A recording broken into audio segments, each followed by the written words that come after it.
Starfall.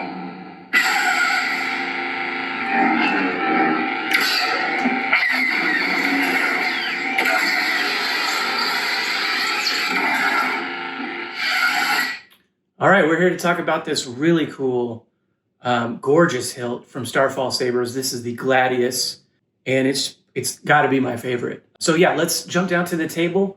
We'll talk about the internals. We'll go over a few functions, and then we'll come back out. We'll go over a few more functions with the blade in, and then we'll wrap it up.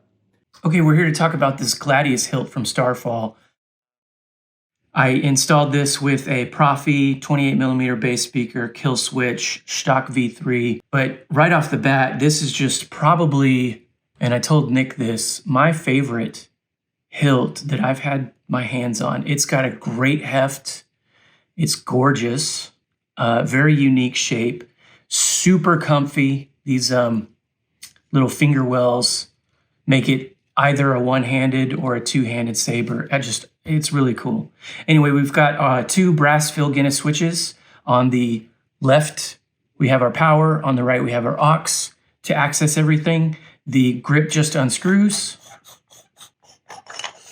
And it sports a kind of a nice brass accented grip section with a crystal chamber with some neat accents there. Let's see if we can show some of that off. Now on the crystal chamber, I did something a little bit different this time, and I'll try to show that with the accent pixels. But normally, you just put a single accent, which is a 50-50, same as your blade strip type of NeoPixel. So I did that, but then I also, because there was room, used one of the new 15-15 array NeoPixel rings from stock, which has 16 little micro NeoPixel accents. So those are kind of in series, so they're sub-bladed out. The central pixel has one color, and then the ring will do a different one. And then Nick requested me to do a bit of filigree / scroll work to sort of match what was happening with his etch. So yeah, I did that. This does use an 18650. And then if we just show this real quick, we've got our, sorry, I'm doing this mirrored, Starfall's logo, and then positive and negative terminals clearly indicated. Obviously, spring-side's your negative. Again, we've got a 28mm KR bass speaker, and then Profi V2. The config is on the SD card, and then we have a high amp kill switch. And then, yeah, just a little bit of gold PLA, a little bit of rub and buff to kind of show the difference between the gold PLA and then kind of a weatherish look. I was trying to get a little bit closer to brass with some different rub and buff colors. Anyway, you never need to lift the Profi up. You can access the micro USB with a 90-degree cable, or you can pull out the SD card with some tweezers. If you have neither of those, you will need something to pry it up. With this being a silk PLA, I wanted to make sure the Profi didn't have any chance of bumping out and grounding out on the inside of the grip. So I put just a smidge of E6000. So it's something that you can undo, but it will take a little bit of work.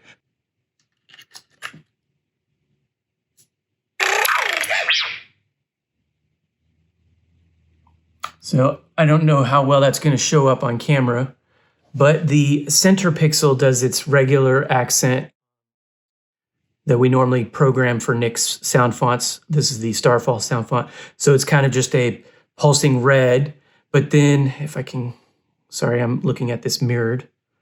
See if I can point this down so you can sort of see. You'll see like a rotation back and forth, and that is doing a Cylon in just a slightly different color so that there's a bit of fluctuation. So when we turn the saber on, we've got red, and it's probably washed out on camera because of how bright it is. But we've got a pulsing red for the, or I mean almost like a hump flicker red for the central. And then in the center, it's not only rotating quickly around the ring, but the colors are rotating from like red to magenta-ish. And then they react to blaster blocks, clashes, and lightning block and all that stuff. So anyway, yeah, that's probably gonna, it looks really cool in person. I don't know how well it's gonna show up on camera because of how bright it is. But it's just, you know, something I thought would be a little bit, one, as an experiment to see what that would look like, and then two, you know, just because I could. So you can sort of see this one's like a cyan color, and then it's doing its little back and forth in the ring. And then once it's on, it gets a little bit more active because that ring is going around, and then it's also shifting between a bluish, light blue. Okay, so when we're ready, we can just screw the grip back on, and we're ready to go. So I did want to take the top off real quick. So our set screw for the blade is right here in the center part of this upper area. And then down here, we have our NeoPixel set screw. So this will be a different key. Nick will send, this is my Allen key, it fits that. But Nick will send a key with it, and it will not fit those. But just know that there's a set screw here for the NeoPixel holder. And then there was one on the grip section holding the NeoPixel in. I'm sorry, the crystal chamber in. So just don't mess with those and we'll be good. But if we unscrew our little pixel holder here, got our neat little blade plug, which will have a little bit of shine through. And we got our stock V3 emitter there. So turn that on.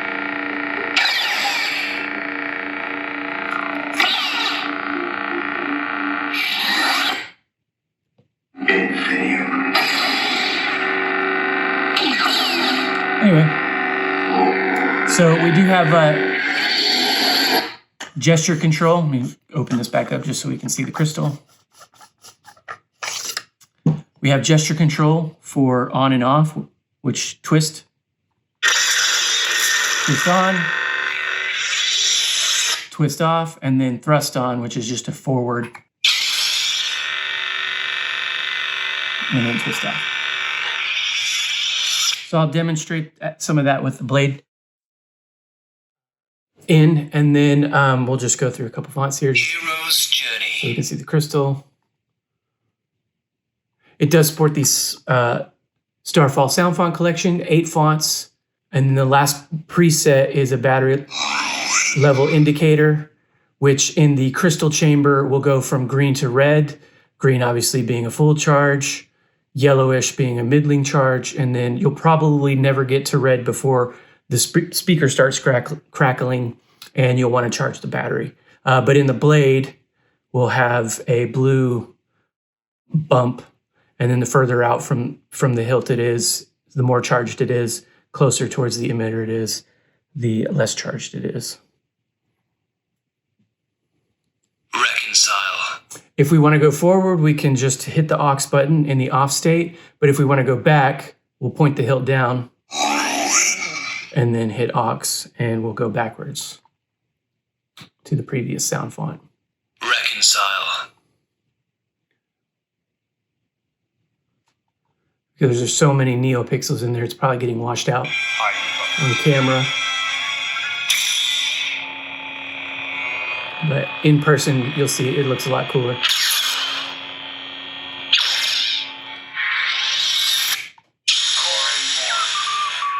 Battery level. So here's our battery level indicator, and I don't know what that looks like on screen because it's washed out, but it's a yellowish green, so it's probably like an 85% charge. Okay, so when we're ready to start playing, we'll just hit the grip on, screw it back up, and we're ready to go. Okay, so we've talked about the chassis design. We showed off the crystal chamber and some of those cool animations. So let's go over a few functions with the blade and the button commands. Now, anything I do not cover in this video will be on a printout for the owner. This sports OS 6.7 and the FET263 prop file so that we can have functions like the gesture controls. So that being said, the only gesture controls I've programmed are twist on, twist off, and thrust on. And for this particular one, I wasn't sure who was going to get it, but I figured battle mode could just be accessed through thrust on. With the ease of the access of the buttons and just how comfortable this is, you're probably going to use this more standardly. So yeah, let's do that real quick. So power starts us off, or just a quick button press to turn it off, or twist on, like revving a bicycle, twist off, and then thrust on, which sometimes can be a little bit weird. In the horizontal position, it's either a forward motion or a pull.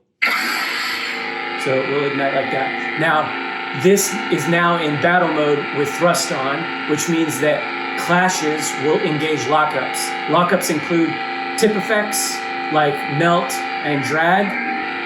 But then if you just, swinging it around and you clash, we'll stay in a lockup until we pull away. So if we're horizontal and we clash, we're going to be in a melt, which over time will get a little bit more active until you pull away. So the longer you hold it, or if you rotate it, the colors will change just a bit. So if we want to do a drag, we have to be in the vertical position.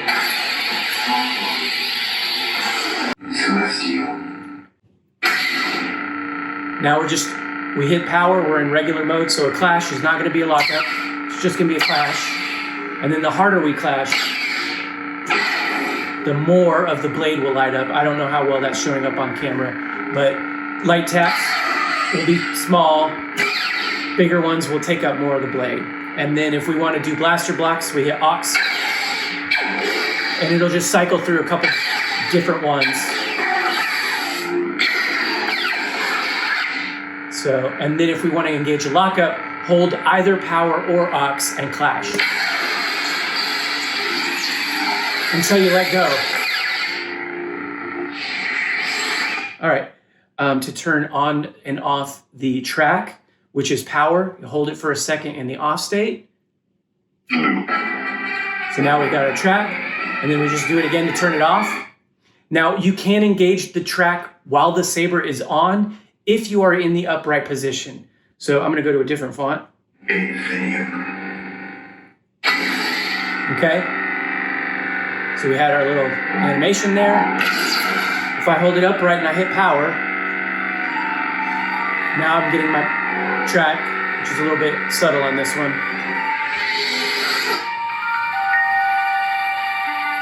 And to turn it off when it's on, just do it again in the upright position.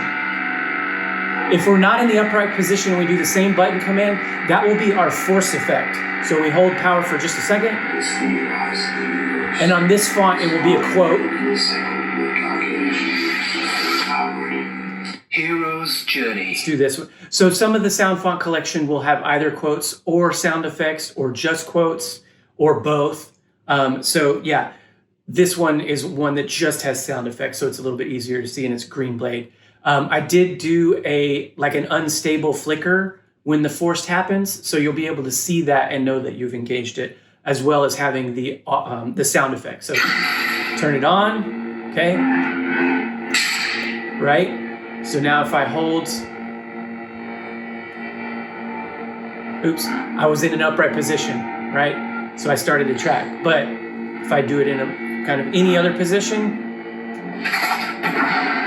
I don't know how well you saw that. I'll put it up against my shirt. You get a little bit of a flicker for about 3 seconds. And then you heard that little force sound. So yeah, and then that's it. And then to color change, let's go to the Cornhorn font so I can show you. Oh, I will say on Ruin, we have a pre-on effect in the emitter, and you only get that if you press the button. The gesture controls will bypass it. So let's just show that real quick. just real quick, right?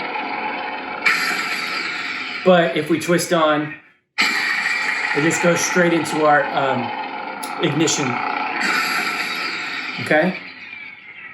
Okay, so here's corn horn. Now the corn horn sound font and lore behind the corn horn itself is such that he had a dual phase crystal, so he could change between a two different like modes. And so in mode 1, you'll just be in white. Okay? And then if we hold aux and tap power, we're now in kind of a light purple color. I don't know how well that's shown up on camera. Again, hold aux, tap power, you get the little indicator, and now we're back into white. In any other sound font, you're gonna jump into, so I'm gonna go backwards. Okay, any other sound font, you're gonna jump into color wheel and it'll quickly jump between the two colors. All right, so now if we hold aux, tap power, you get our little indicator, and hopefully that's showing up on camera. And then you just tap power to confirm your selection. Now we're back to blue. Okay, and then that's it. One quick thing that I forgot to mention, our last preset is our battery level indicator. So Battery level. as I mentioned, down at the table, we have a blue indicator. Now this is programmed for a 32-inch length blade. It takes a 1-inch diameter neopixel blade. So if you have something different, you will need to reprogram, and then you can do that by checking out the printout. But the further out this gets, the more charged it is, and then the closer to the hilt it is, the less charged it is. So, and again, probably by the time you're down here, the speaker will start crackling. It's nothing to worry about. It's very typical. Just means the battery's losing its charge. So you just pull it out, put it on the charger. If you got another one, pop it back in and keep swinging away. So yeah, that'll cover it. And thanks again.